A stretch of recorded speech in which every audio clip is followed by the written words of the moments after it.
안녕하세요. 오늘은 확률 계산에 대해서 배워보도록 하겠습니다.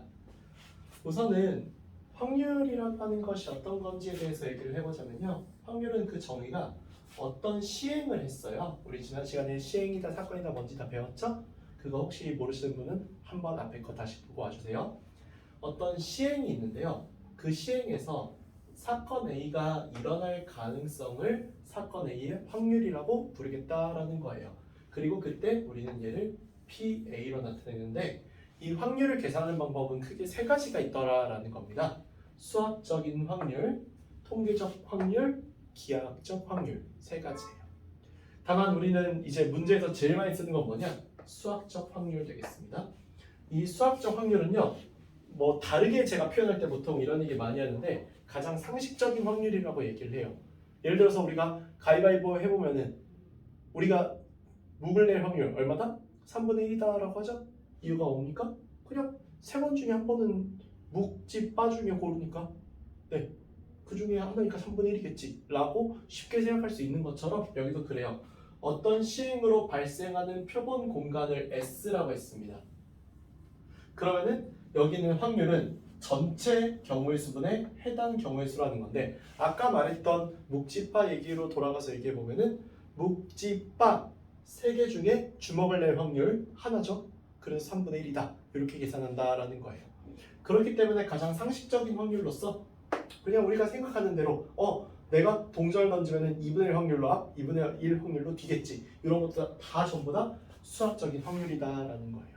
그래서 기억하셔야 할 건 하나죠. 전체 경우의 수분에 해당 경우의 수다라는 것만 기억하시면 되겠어요.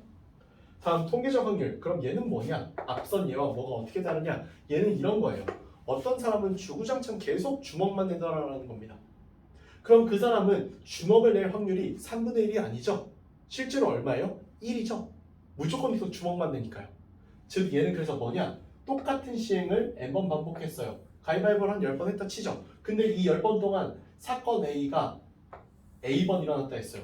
10번 동안 10번 내내 똑같이 이 사람은 주먹만 했다는 거예요. 그럼 이 확률 얼마다? 10분의 10, 즉 1이다. 이런 거죠. 이런 식의 개념으로서 얘는 앞선 확률과는 다르게 실제 시행을 기반으로 해서 그 실제 시행에서 실제로 일어나는 횟수로서 확률을 계산하는 방법이다라는 거예요. 다음 기하학적 확률은 뭐냐? 우리가 이렇게 생긴 관역이 있고요. 이 관역에 화살을 쏜다 생각해 볼게요. 그래서 관역에 맞을 확률은 뭐 이런 거.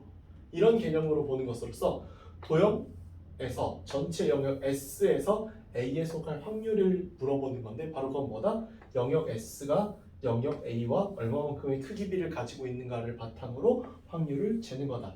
이걸 우리가 뭐라 부른다? 기하학적 확률이라 부른다. 다만 요즘 얘는 거의 안 쓰기 때문에 사실상 안 배워도 그만일 거예요. 그래서 통계적 확률도 사실 잘 안 나와요. 실전에서는. 그래서 사실상 수학 확률이 거의 전부이기 때문에 이 공식의 중요도는 뭐 워낙에 높겠죠.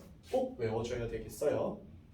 그 다음에 확률의 기본적 성질을 보자면 확률은 어떤 사건이든 상관없다는 겁니다. 모든 사건 A에 대해서 언제나 0부터 1 사이의 값만을 갖습니다. 이 값을 갖지 못하면 확률이라 부르지 못한다는 거죠. 그 다음에 전사건 S에 대해서 전사건에 대한 확률은 항상 1이죠. 또 공사건 파이에 대해서 P의 파이는 얼마다? 0이다. 이건 또 당연한 얘기죠.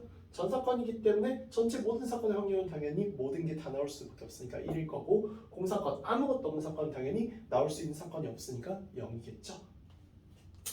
이상 여기까지 해서 확률 계산에 대해서 배워봤고요. 다음 시간에는 확률의 덧셈 정리에 대해서 배워보도록 하겠습니다. 감사합니다.